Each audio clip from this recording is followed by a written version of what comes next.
don't know about you, I get a little overwhelmed just watching the video, reminding me everything that I need to do. Oh yeah, there is the laundry and the bills, and oh yeah, I do have to do that. And oh, what about dinner? Yeah, I hit the drive-through a lot more than I probably need to hit the drive-through.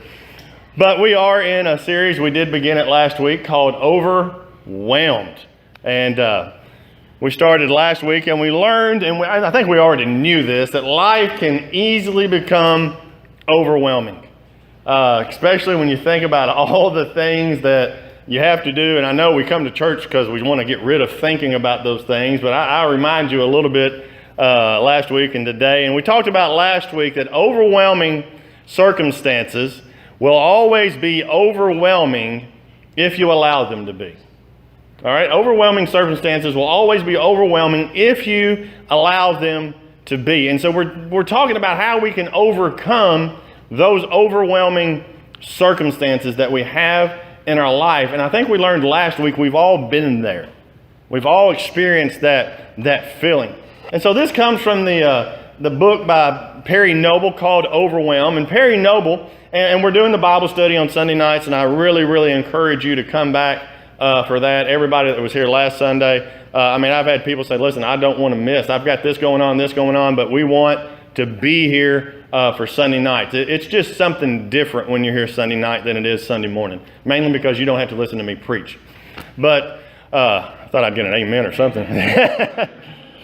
Perry Noble asked the question in his book, can we bring our mess to church? Can we bring our mess to church? For a long time, I think the answer to that question was no. I think for a long time, people had the idea that church was for perfect people.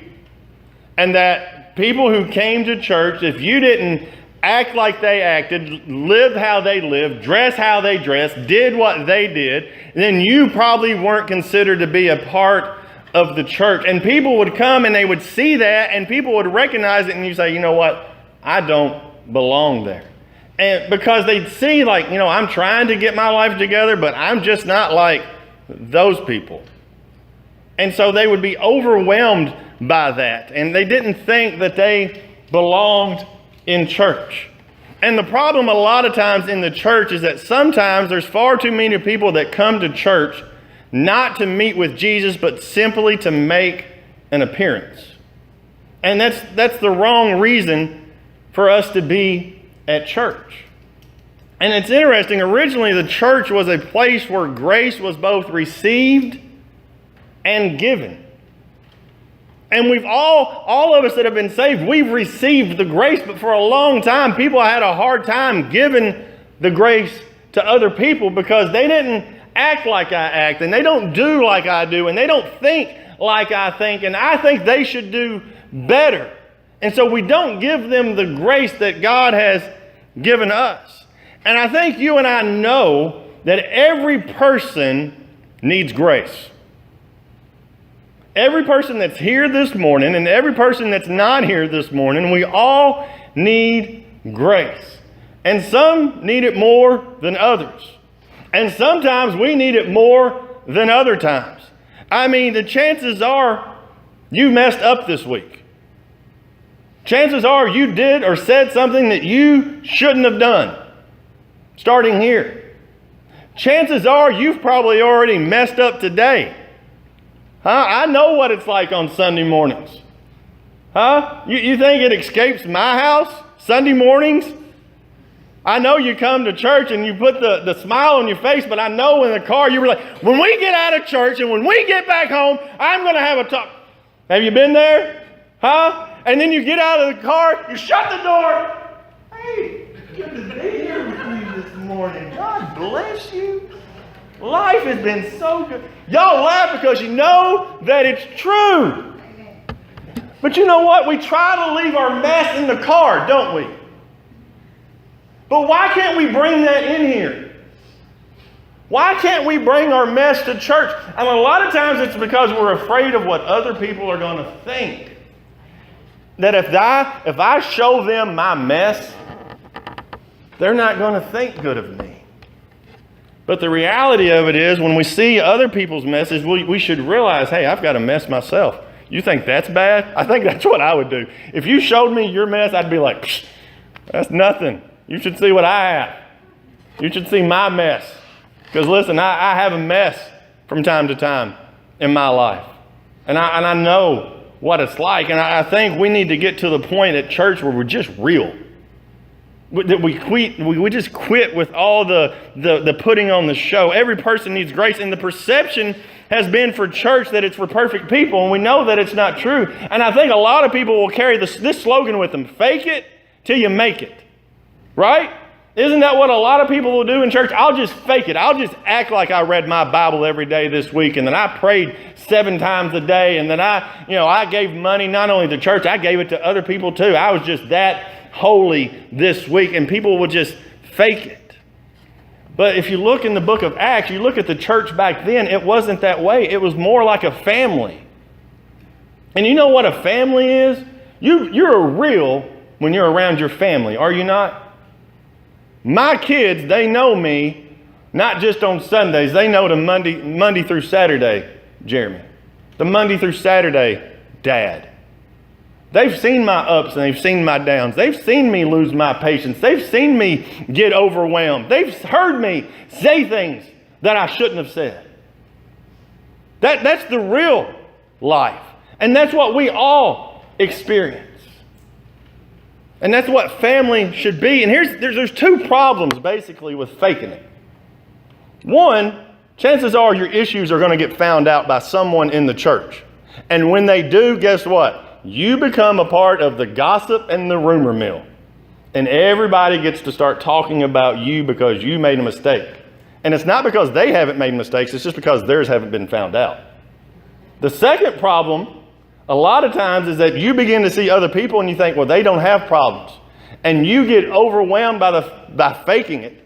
And you get tired of it. And most of the time you end up dropping out of church because you think, I just don't belong there.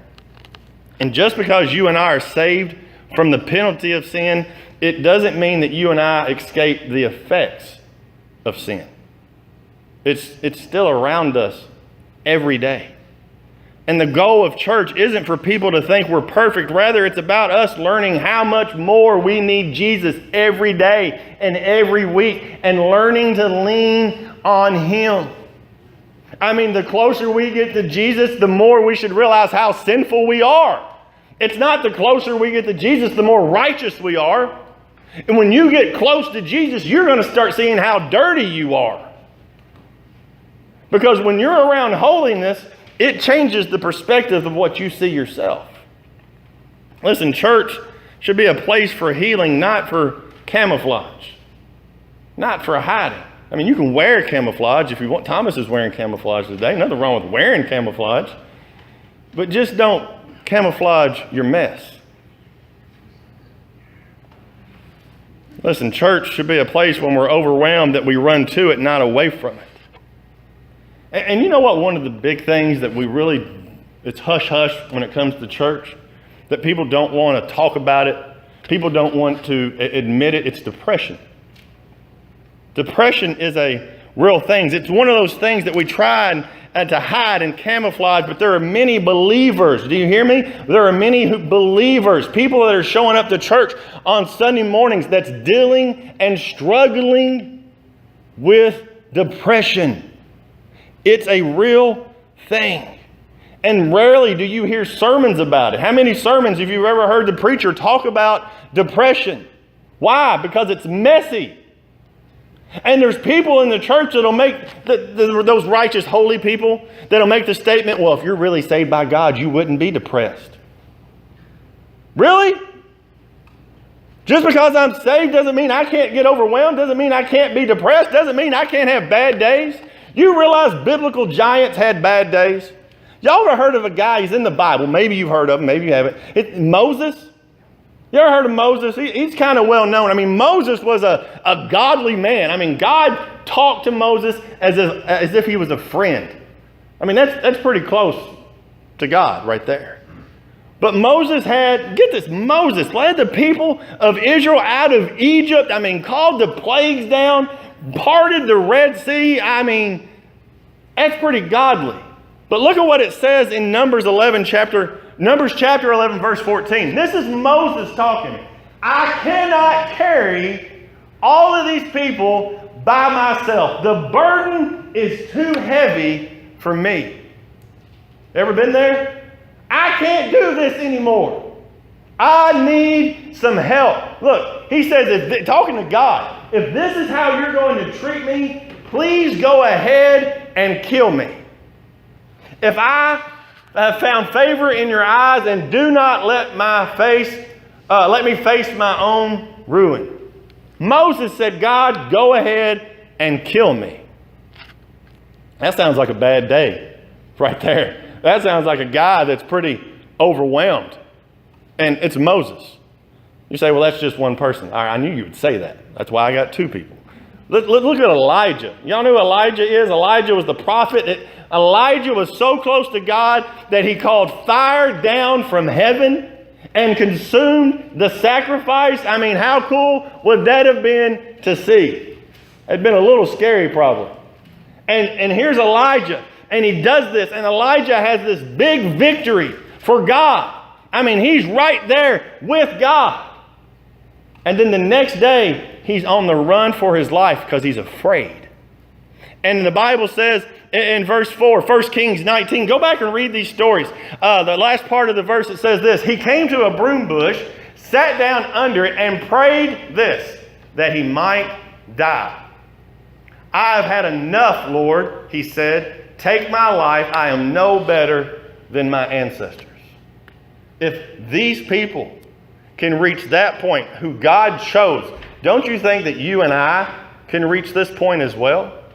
Where we're down, where we're depressed, where we're overwhelmed. You say, well, Brother Jeremy, that's in the Old Testament. I knew you would say that too. That's why I have somebody in the New Testament. Paul, you can go and read it. 2 Corinthians. Paul was talking about how him and Timothy had gotten to a point they were so overwhelmed they didn't think they were going to make it.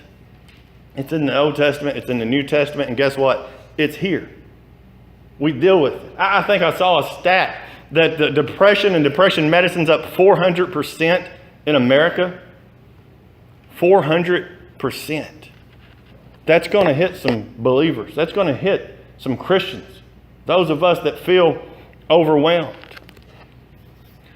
Depression isn't just sparked by a bad mood or a lack of faith. Many times depression isn't the result of one massive tragic event that unfolds in our lives. Rather, it's an accumulation of a lot of small things that just keep piling on, and they're not dealt with. And so it finally consumes us, and it overwhelms us. And then we get depressed. It happens. It's real. Listen, sometimes it comes as a result of circumstances that's out of our control. It doesn't it?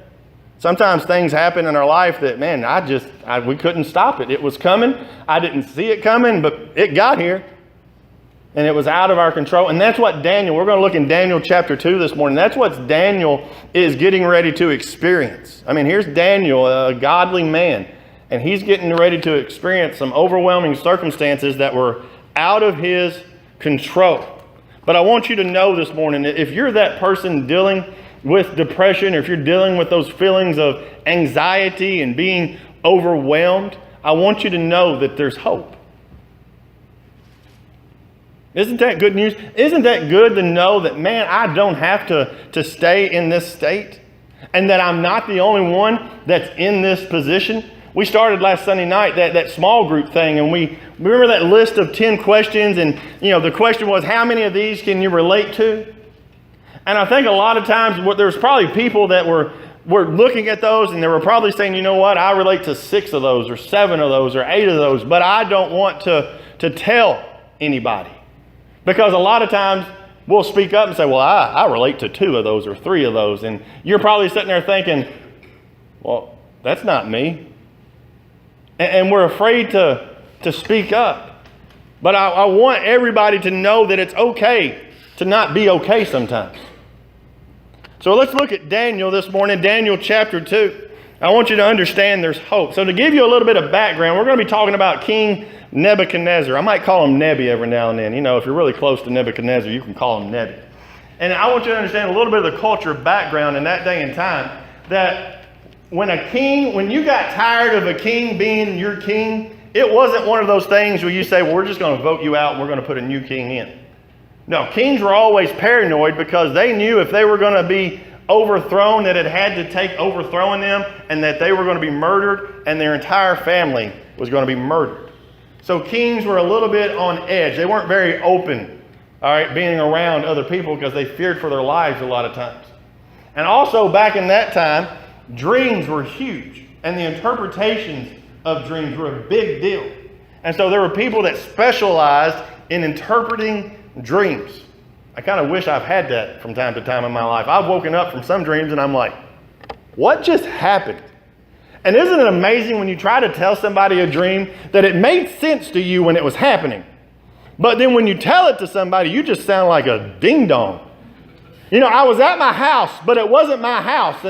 But I was outside and I was running, but I really wasn't running. I was swimming. And then this pepperoni pizza started attacking me. And you're just like, okay, am I the only one that has that happen to me? Maybe I am. I just opened up to you guys and y'all are just like, what? All right, so let's look, Daniel chapter 2. Nebuchadnezzar's a little paranoid. Verse 1, the Bible says this. In the second year of his reign, Nebuchadnezzar had dreams. His mind was troubled and he could not sleep. So the king summoned the magicians, the enchanters, sorcerers, and astrologers to tell him what he had dreamed. When they came and stood before the king, he said to them, I've had a dream that troubles me, and I want to know what it means. All right, that's pretty normal. All right, Nebuchadnezzar, he woke up, he said, man, that was a little wild.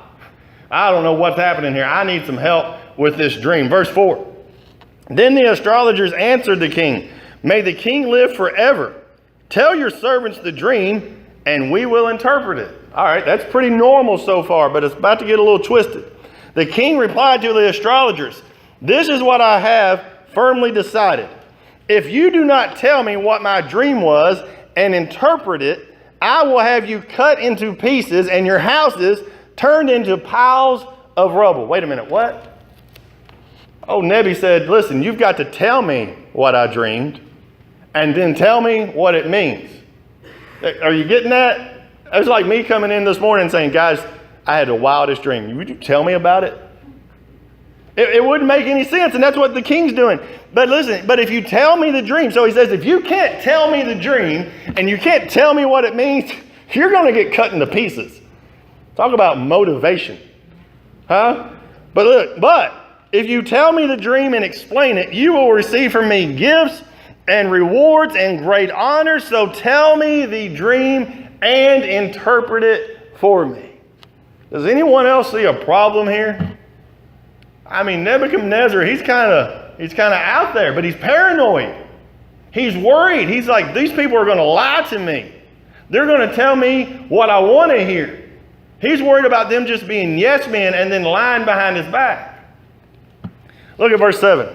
Once more they replied, let the king tell his servants the dream, and we will interpret it. They're like, king, come on. Give us a chance here. Look at what verse 8. Then the king answered, I am certain. In other words, I've made up my mind that you are trying to gain time because you realize that this is what I have firmly decided. If you do not tell me the dream, there is only one penalty for you. You have conspired to tell me misleading and wicked things, hoping the situation will change. So then tell me the dream, and I will know that you can interpret it for me. Nebuchadnezzar says, listen, you're just trying to buy time. Quit asking me to tell you the dream. Just tell me the dream and tell me what it means. Verse 10, the astrologers answered the king, there is no one on earth who can do what the king asked. No king, however great and mighty, has ever asked such a thing of any magician or enchanter or astrologer. What the king asked is too difficult. No one can reveal it to the king except the gods, and they do not live among the humans. King, it's impossible. Are you out of your mind? You've got to tell us what it means. But how do y'all think Nebuchadnezzar is going to respond to that. I mean, if you're already in a bad mood, what's it like when someone else tells you you're in a bad mood? Do you just go, oh, well, thank you for letting me know that. I know I'm in a bad mood. It just makes you badder, right? It just makes you mad. I'm letting out all kinds of secrets this morning. If you see me in a bad mood, don't tell me I'm in a bad mood. I already know I'm in a bad mood. What's really bad is when you're in a bad mood and you don't know it. That's scary moments right there. Look, verse 12. This made the king so angry and furious that he ordered the execution of all the wise men of Babylon. He was so mad. He's like, forget it. I don't trust any of you guys. I'm just going to get rid of everybody. And here's Daniel. You know what Daniel was? Daniel was a wise man of Babylon. And this has to be so frustrating for Daniel. I mean, we looked last week of everything that Daniel went in chapter 1. Everything that Daniel had gone through, being ripped up out of his home, watching some of his family probably be murdered. He's moved across deserts to a new home. He's taught a new language. He's given new clothes. And we remember Daniel made a stand. I mean, Daniel did the right thing.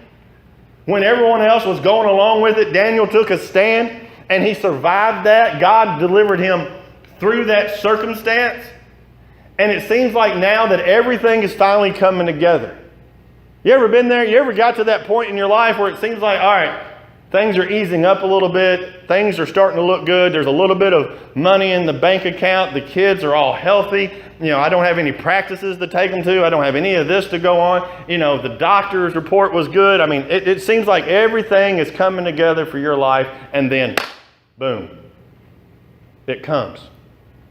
The news, the phone call, the whatever, that you got the letter in the mail and you're like, I wasn't expecting that. And suddenly you become to get overwhelmed. And think about it. Daniel wasn't even with the guys that Nebuchadnezzar was mad at. Think about that. Daniel wasn't even there. Daniel wasn't even taking part of it. Daniel was away from the whole situation. But yet what was transpiring over here came over to here. It was circumstances beyond his control. But here's the thing. We're going to find out. Daniel finds himself in an overwhelming circumstance, but Daniel doesn't freak out.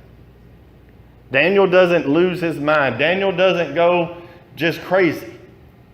In fact, Daniel does a couple of things, and I'm going to share those things with you. Just 2 points this morning. Cecil, you believe that? 2 points. And I'm going to share both of those with you in just a few minutes. Listen, number one, denial doesn't help. It only hurts. There it is. Denial doesn't help. It only hurts. Look at your neighbor. Say, don't deny it. There you go. Denial. Listen, we can't deny what we're going through and expect things to get better on their own. And isn't that what we do a lot of times? We'll see the problem and then we'll just deny that it's even a problem. I'm bad about this. When there's something that happens that's a problem and I don't want to deal with it, you know what I do? I'll shut the door. I'll put it, I have a saying, out of sight, out of mind. And that's what I like to do a lot of times. I've known I've had high blood pressure for a while now. And guess what? Old preacher doesn't like going to the doctor. Preacher doesn't like taking medicine. Preacher doesn't like doing those things. And so I've put it off and put it off and put it off. I've denied. I'm like, well, maybe it just lowered. Maybe the stress in my life, it just went away suddenly. And guess what? It hasn't gone away. All right? I keep waiting that stress will just go away from the preacher, and it hasn't happened. But you know what? I can't keep denying it. I had to go to the doctor, and guess what I found out? I still had it. It didn't go anywhere. I thought preachers were supposed to be immune to that kind of stuff, right? And it's not so. We can't deny it. And Daniel, he doesn't deny that there's a problem. Look what it says in verse 14. When Arioch, the commander of the king's guard, had gone out to put to death the wise men of Babylon, Daniel spoke to him, listen, with wisdom and tact. Daniel began to talk to him. Daniel didn't lose his mind. Verse 15, he asked the king's officers, why did the king issue such a harsh decree? Arioch then explained the matter to Daniel. At this, Daniel went to the king and asked for time so that he might interpret the dream for him. Listen, Daniel could have shut the door and said, "Oh, he's not coming to kill me. Oh, that's not serious. He'll change his mind." No, he didn't say that. He didn't do any of those things. Daniel saw the problem and he met it head on. He didn't deny that there was a problem. And a lot of times that's what we'll do. We'll get overwhelmed. We'll be depressed. We'll be anxious. We'll be stressed out. And we'll deny that there's even a problem. But Daniel didn't deny it. In the face of unforeseeable circumstances, Daniel had a choice. He could deny the problem or he could deal with it head on. Listen, when we have problems in our lives, we can't run away from them. You can run as hard and as far as you can, but guess what? The problem's going to be there still. I went for years without going, but it was still there. I thought maybe I outran it. Maybe I got older and it just went away. None of those things took place. So number one, don't deny it. I said number three. Number two, I'm used to having three. Number two, we can't do life alone. Look at your neighbor, say, "I'm here for you." I'm here for you, Robin. You have to look over here at Rebecca. Rebecca's over here. Listen, even the strongest, godliest people need help in overwhelming circumstances. You get that? Even the strongest and the godliest people need help in overwhelming circumstances. I am the world's worst at asking for help. Listen, I want to do it on my own. I think it's a guy thing, honestly. We don't like to ask for help because it makes us appear weak. But even when, I don't care how strong you are, there's times in your life, I don't care how godly you are, there's times in your life, you need to go, "I need help." And when you're feeling overwhelmed and when you're feeling stressed, last week I didn't share with you, when you remember when I fell out of the raft, I told you my whitewater rafting experience. I fell out of the raft, I was floating down the river there by myself, and finally I came up to another raft and there were strangers in there. I didn't know any of these people. And back then, I'll say it like this. Preacher, there was a lot more of me than there is now. All right, I was about 40 or 50 pounds heavier than I am now. And it was kind of funny. Alex said, "You didn't tell him that part of the story." I was like, "Yeah, I was trying to keep that a secret, Alex." But they went, one guy grabbed my life vest and he went to pull me up. I said, "No, it's going to take more than that, buddy." And so I had to get another guy to pull me up out of the water. But sometimes you need, when you're trying to help, sometimes you just need more people. You can't do it on your own. Listen, Daniel was a strong and godly man, but when he was in an overwhelming situation, he didn't try to tackle it alone. Look at verse 17. The Bible says, "Then Daniel returned to his house and explained the matter to his friends, Hananiah, Mishael, and Azariah." Daniel returned to his house, and what did he do? He talked to his friends. That's what you and I, when we're overwhelmed, we need to have somebody that we can talk to. And look what he told them to say. He said he urged them to plead for mercy from the God of heaven concerning this mystery. Sometimes we need to go to our friends and say, "Please pray for me. Please. I've been praying about it and it's not getting any better. I need your help."